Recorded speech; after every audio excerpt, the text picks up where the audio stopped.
Brotherhood sekalian, di bawah Turki Utsmani, Palestina awalnya merupakan bagian dari Daulah Islamiyah.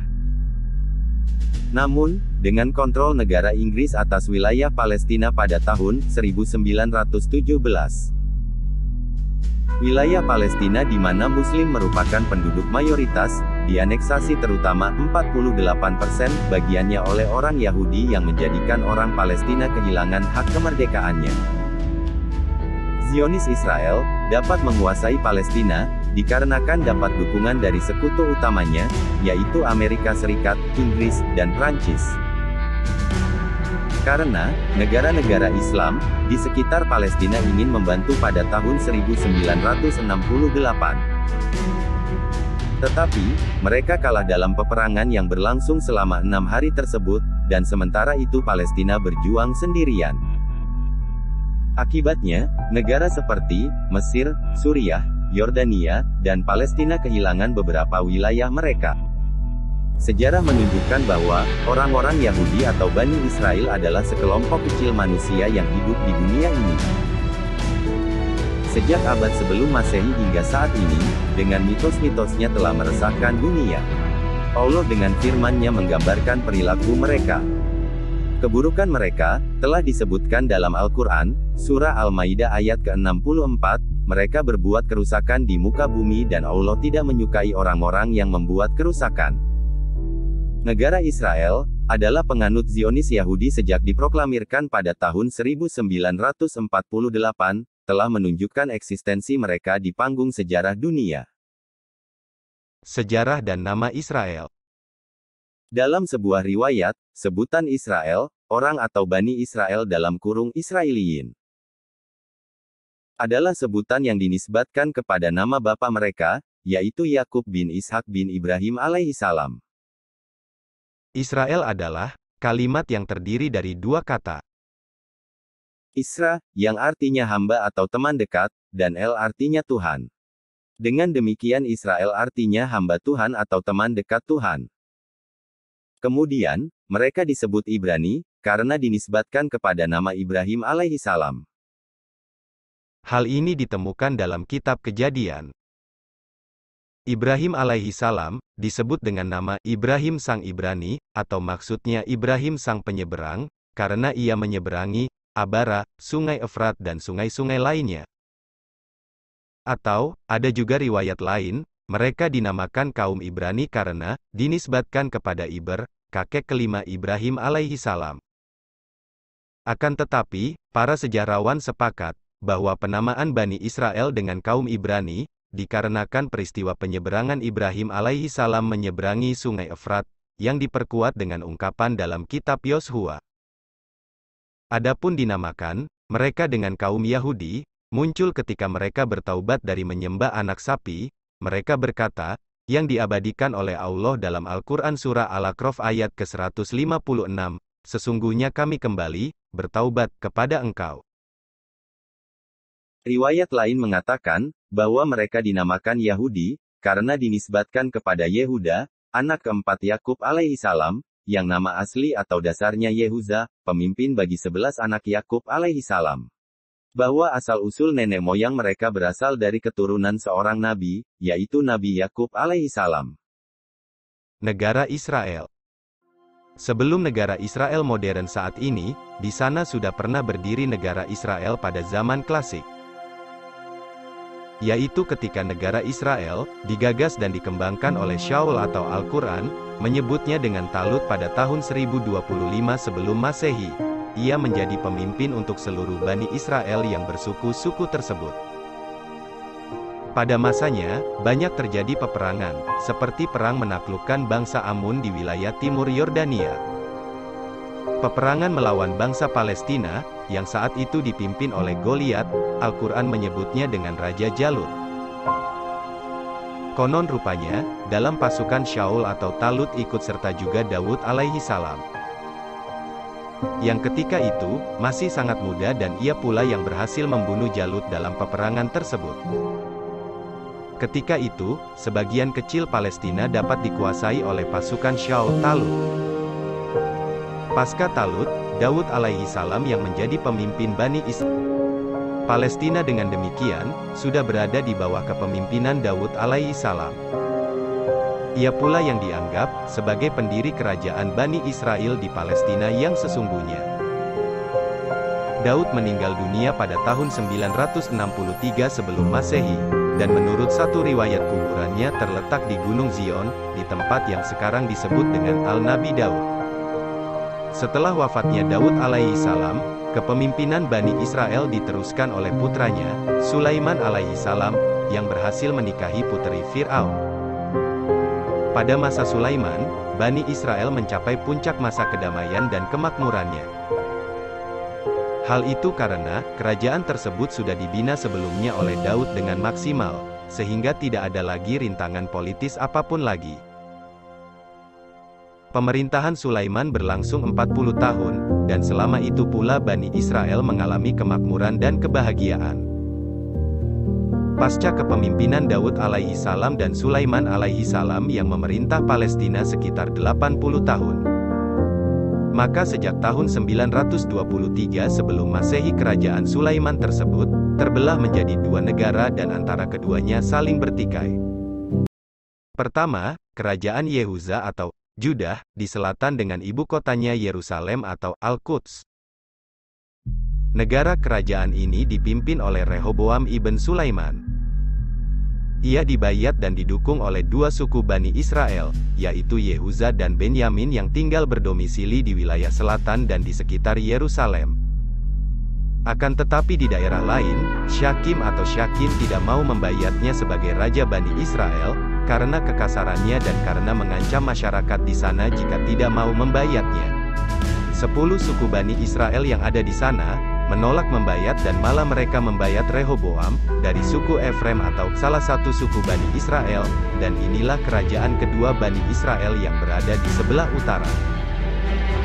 Mereka menamakan kerajaan mereka dengan Israel, dan menjadikan ibu kota kerajaan mereka berturut-turut di Syakim, Terzah dan terakhir di Samirah.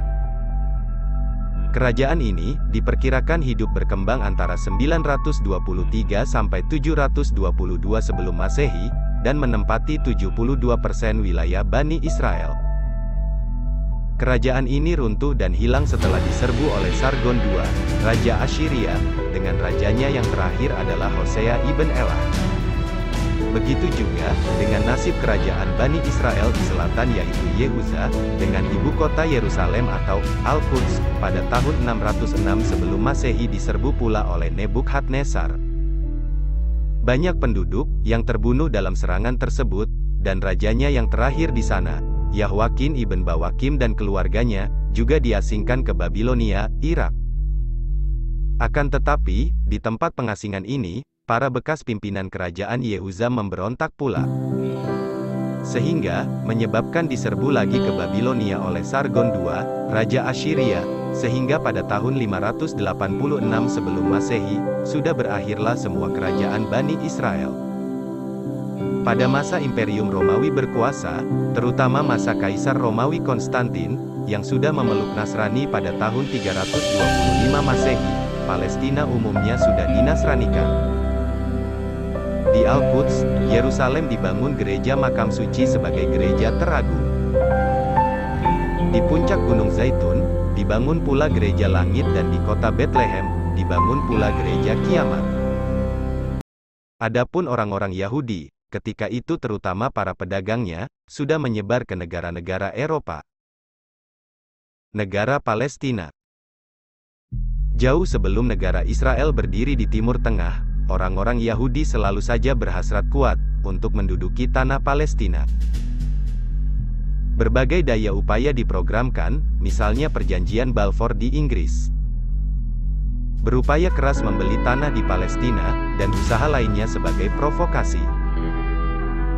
Seiring dengan itu pula, masyarakat Islam dari berbagai kalangan, selalu saja memegang dasar yang harus dijalankan di Palestina.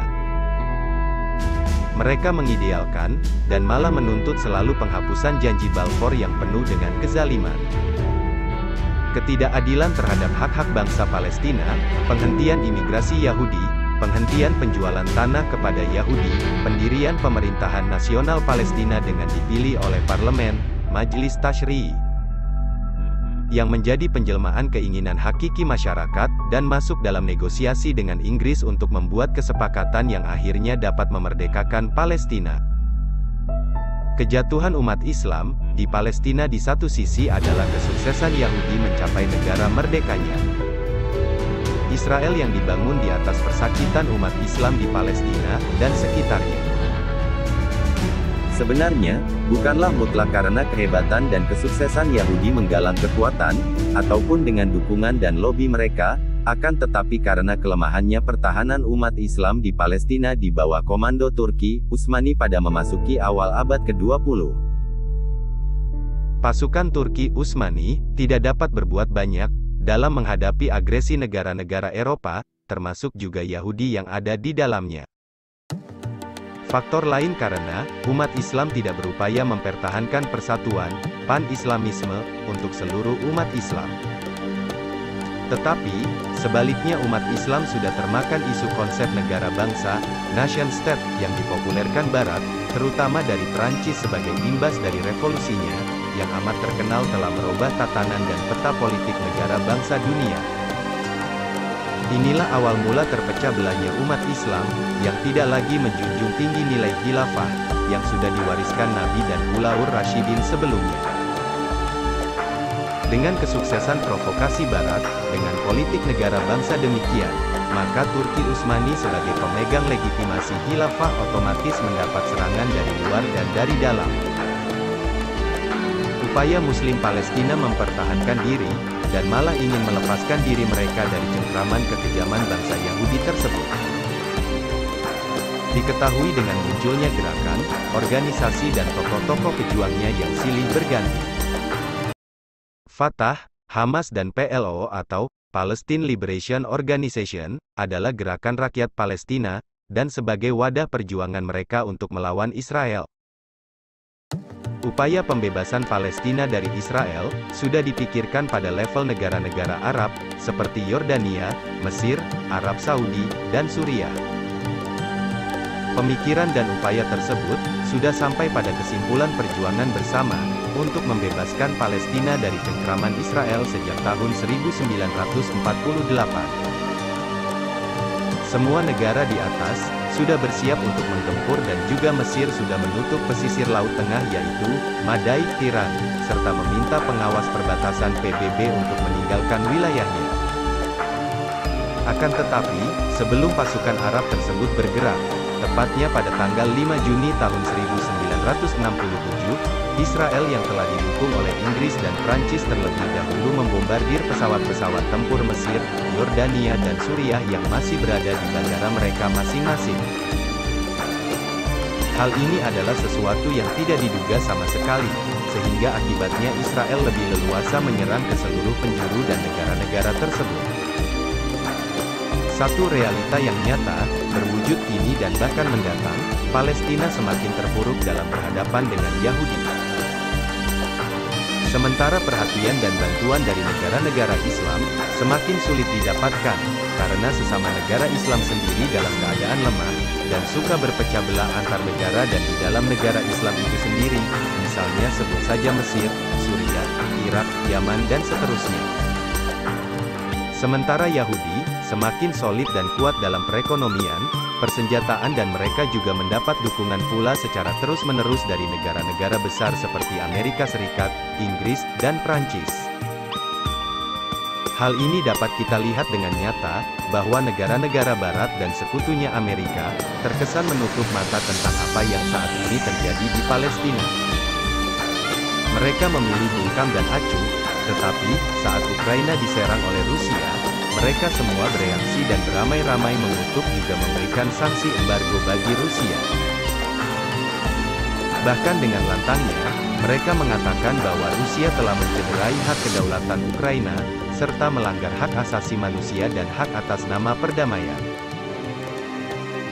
Lantas bagaimana dengan perilaku Israel terhadap Palestina? Demikianlah fakta sejarah konflik Israel dan Palestina. Semoga ulasan singkat ini dapat menjadi media pembelajaran dan menambah wawasan bagi kita semua. Terima kasih bagi kalian yang telah menonton video ini hingga selesai.